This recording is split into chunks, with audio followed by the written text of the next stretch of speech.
आप सभी का स्मार्ट स्टडी विद साधुराम में स्वागत है। आज हम परीक्षा की दृष्टि से जो भारत का सामान्य परिचय पढ़ेंगे उसमें जो इंपॉर्टेंट प्रश्न है वो सॉल्व करेंगे, जो कि सीईटी एग्जाम के लिए बहुत महत्वपूर्ण है। इसमें हम देखेंगे कि भारत किस गोलार्ध में है, भारत के मध्य से जो कर्क रेखा गुजरती है वो किन किन स्टेट से गुजरती है, सभी प्रश्नों के आज हम उत्तर करने जा रहे हैं। तो देखिए अपना प्रश्नों को। इसमें हम देखेंगे कि भारत का क्षेत्रफल हम एक क्लास में कम से कम 100-150 प्रश्न करने की कोशिश करेंगे। देखिए भारत का क्षेत्रफल है 32.8 लाख वर्ग किलोमीटर।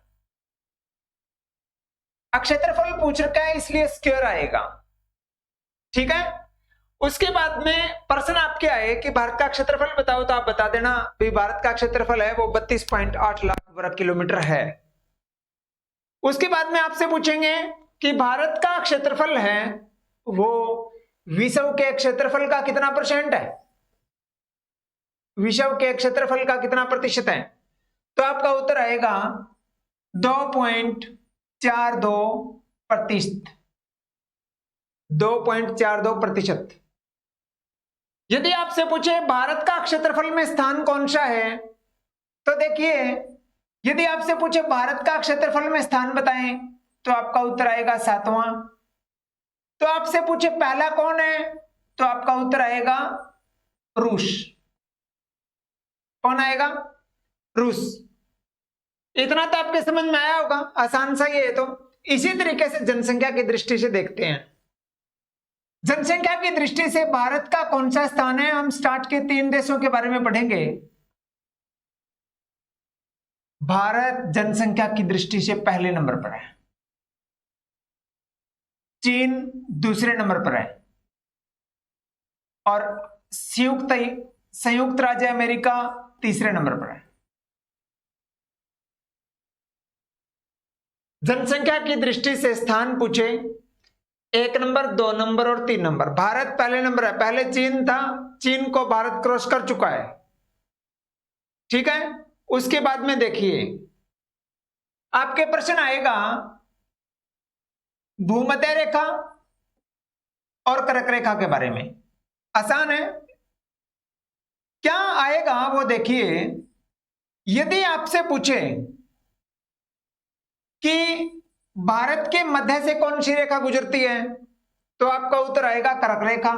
भारत के मध्य से गुजरती है, मध्य का मतलब बीच से। और यदि आपसे पूछे तो भूमध्य कहां से गुजरती है, तो आपका उत्तर आएगा विषुव के मध्य से।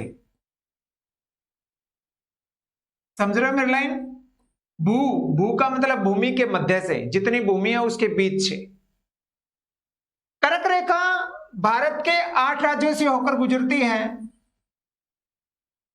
इसके लिए कुछ बच्चों ने जो ट्रिक बना रखी थी मैं आपको बता देता हूं। कौन सी ट्रिक है वो देखिए। 8 राज्य कौन कौन से हैं? पंडित जागूराम मिस्त्री।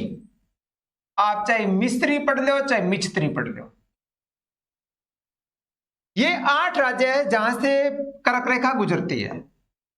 समझ रहे हो मेरी लाइन? आपके प्रश्न आए विश्व के मध्य से कौन सी रेखा गुजरती है, तो आपका उत्तर आएगा भूमध्य, और भारत के मध्य से आए तो कर्क रेखा गुजरती है। तो हम देखिए कौन कौन से 8 राज्य हैं। पंडित, पश्चिम बंगाल, जा का मतलब झारखंड, गुजरात, रा का मतलब राजस्थान, मैं का मतलब मध्य प्रदेश,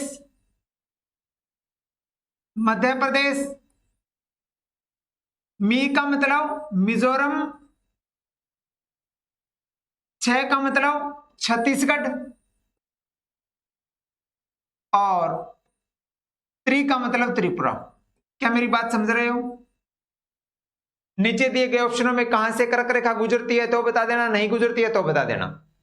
इन 8 राज्यों से एक कर्क रेखा गुजरती है। ठीक है, अगला प्रश्न आपके प्रश्न आए भारत का मानक समय और ग्रीनविच मानक समय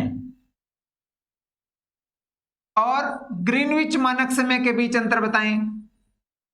ग्रीनविच मानक समय के मध्य अंतर बताएं।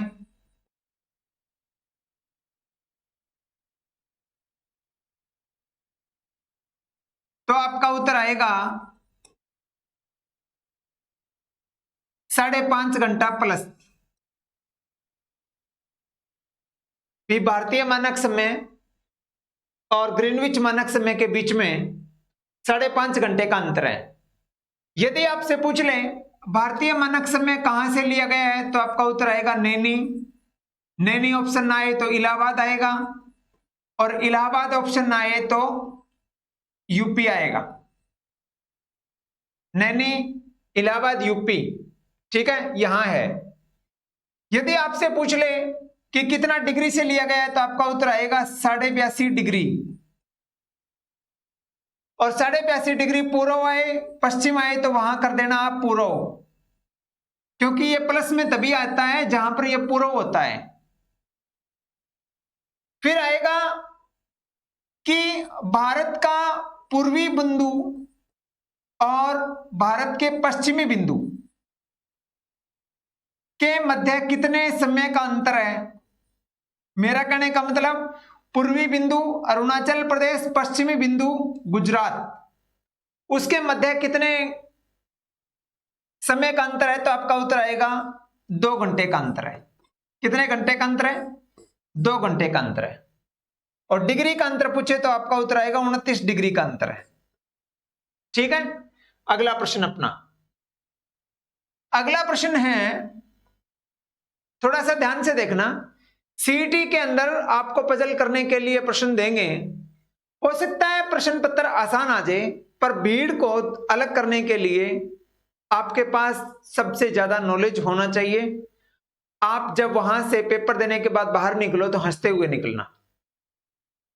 हंसते हुए तभी निकलोगे जब आपको बढ़िया तरीके से नॉलेज होगा और बढ़िया तरीके से आपके प्रश्न ठीक होंगे। खुद को पता चल जाता है कि मेरा कितना स्कोर बनेगा। अगला प्रश्न देखिए, भारत का परिचय ही पढ़ रहे हैं। पाक जल संधि और मन्नार की खाड़ी किन 2 देशों के मध्य स्थित है? तो पाक जल संधि और मन्नार की खाड़ी है, ये दोनों के दोनों, मन्नार की खाड़ी पूछे चाहे पाक जल संधि पूछे, तो आपका उत्तर आएगा श्रीलंका और भारत के मध्य स्थित है। श्रीलंका व भारत के मध्य स्थित है। अगला प्रश्न देखिए, श्रीलंका और इंडोनेशिया का क्या प्रश्न आएगा। यदि आपसे पूछे कि भारत का निकटतम मतलब नजदीक पड़ोसी राज्य, देश मतलब नजदीक पड़ोसी देश, इसमें आप देखिए निकटतम पड़ोसी देश पूछे, भारत का नजदीक पड़ोसी देश कौन सा? समुद्री पड़ोसी देश। थोड़ा सा ध्यान से लिखने में थोड़ा, समुद्री। अब समुद्री पड़ोसी देश पूछे तो आपका उत्तर आएगा श्रीलंका, और श्रीलंका ऑप्शन ना हो तो आपका उत्तर आएगा इंडोनेशिया, क्योंकि पहले नंबर यह आता है सबसे नजदीक तो श्रीलंका, और सब थोड़ा सा यदि ऑप्शन ना हो श्रीलंका का तो आपका उत्तर इंडोनेशिया आएगा। पहले नंबर निकटतम पड़ोसी समुद्री देश पूछे तो श्रीलंका आएगा, और दूसरे नंबर पूछे तो आपका इंडोनेशिया उत्तर आएगा। अगला प्रश्न, यदि आपसे पूछे भारत के किस राज्य की तटरेखा सबसे लंबी है, तो आपका उत्तर गुजरात आएगा, और गुजरात ऑप्शन में ना हो तो आपका उत्तर आंध्र प्रदेश आएगा। क्या आएगा? आंध्र प्रदेश आएगा। गुजरात की तटरेखा सबसे लंबी है, और गुजरात ऑप्शन ना हो तो आंध्र प्रदेश उत्तर आएगा आपका। अगला प्रश्न देखिए अपना। अगला प्रश्न है कि ये देखो अपना, मैं एक ही लाइन में समझा देता हूं आपको। क्या है कि आपसे पूछेंगे भारत कहां है, तो पहले तो ये समझिए भारत का उत्तर, दक्षिण, पूर्व, पश्चिम। और आपसे प्रश्न पूछेंगे भारत किस गोलार्ध में स्थित है, तो भारत का पूछे तो आप कह देना भारत तो उत्तरी पूर्वी गोलार्ध में स्थित है।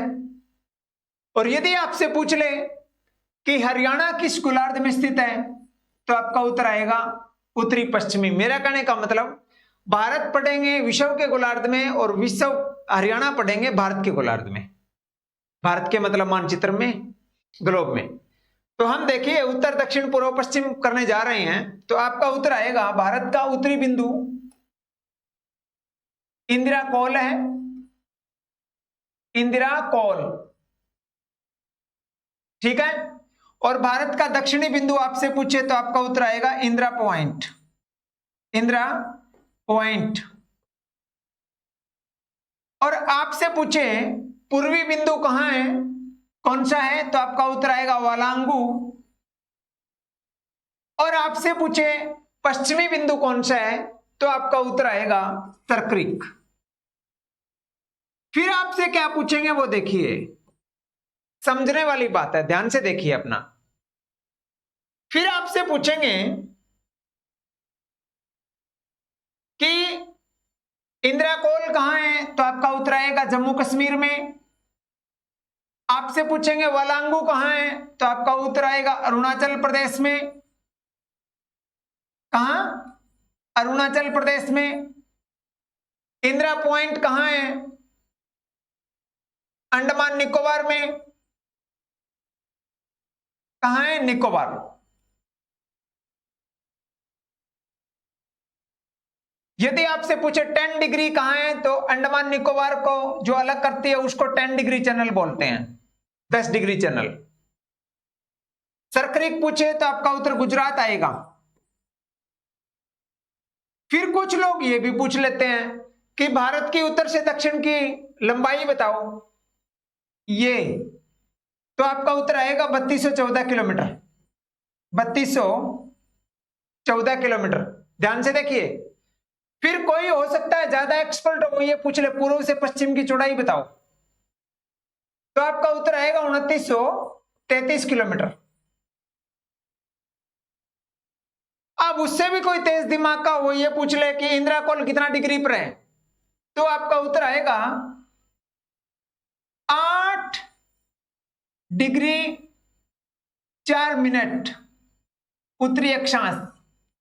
कौन सा अक्षांश? उत्तरी अक्षांश।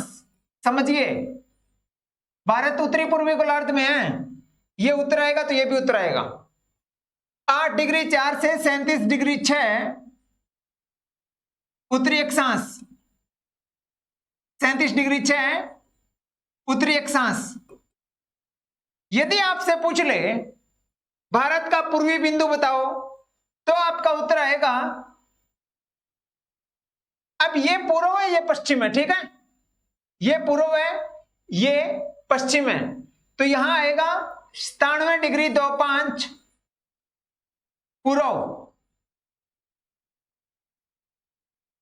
और ये आएगा 68 डिग्री 7 पूर्व। तो हमने ये पढ़ा अच्छे तरीके से।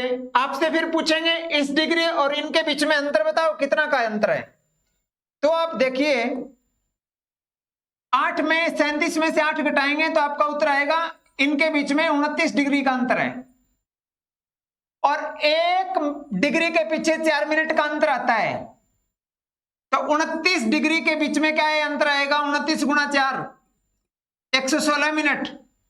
116 मिनट का मतलब क्या हुआ, अप्रोक्सीमेट 2 घंटे। 97 में से 68 घटाएंगे, कितना डिग्री का अंतर आएगा, 29 डिग्री। हम जब ग्लोब पढ़ते हैं तो उसमें होती है एक तो अक्षांश रेखा और एक होती है देशांतर रेखा। जो देशांतर रेखा होती है वो होती है समय का निर्धारण करने के लिए, और अक्षांश रेखा होती है वो होती है मौसम का निर्धारण करने के लिए। किसका निर्धारण करने के लिए? मौसम का निर्धारण करने के लिए।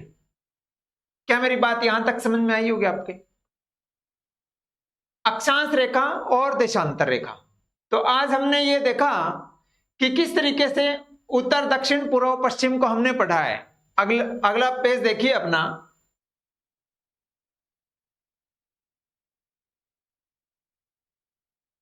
ये भी इंपॉर्टेंट है। ये इसमें क्या आएगा वो देखिए। ये देश दे रखे हैं, पड़ोसी देश। क्या दे रखे हैं? पड़ोसी देश दे दिए। और इन पड़ोसी देश में ये राज्य दे दिए, ये इनकी सीमा दे दी भी, इतना किलोमीटर की इसकी लंबाई इसके साथ सटी हुई है या लगी हुई है। तो आपके पहले मैं आपको आसान तरीके से बता देता हूं। आपसे पूछे भारत की सीमा किन किन देशों के साथ लगती है, तो ये देश रहे। देश नंबर 1, 2, 3, 4, 5, 6, 7। ठीक है। अब आपसे पूछे भारत की सीमा किस देश के साथ सबसे ज्यादा लगती है? ठीक है, तो आपका उत्तर आएगा, सबसे ज्यादा पूछे तो आपका उत्तर देखो पहले नंबर पर मैंने लिखा है, सबसे अधिक या सबसे लंबी सीमा रेखा। सबसे लंबी सीमा रेखा किसके साथ लगती है? तो आपका उत्तर क्या आएगा? बांग्लादेश। आपको पता होगा बांग्लादेश से पश्चिम बंगाल, ये पश्चिम बंगाल, बांग्लादेश, पश्चिम बंगाल और बांग्लादेश पूर्वी बंगाल, कोई डिफरेंस नहीं है, पूर्वी बंगाल और पश्चिम बंगाल। और सबसे कम पूछे तो अफगानिस्तान से लगती है। सबसे लंबी सीमा रेखा, सबसे छोटी सीमा रेखा। ये आपके पेपर में आई तो आप कर देना, और मैं आपके नॉलेज के लिए बता देता हूं, आप इसको याद कर लेना। 55, ठीक है, 55, और इसको लिख देते हैं MBA, म्यांमार, भूटान और अफगानिस्तान। अब 55 MBA मैंने लिखा, सभी को पता है बांग्लादेश है तो पश्चिम बंगाल आएगा, और पाकिस्तान चीन के साथ क्या आएगा? जम्मू कश्मीर आएगा।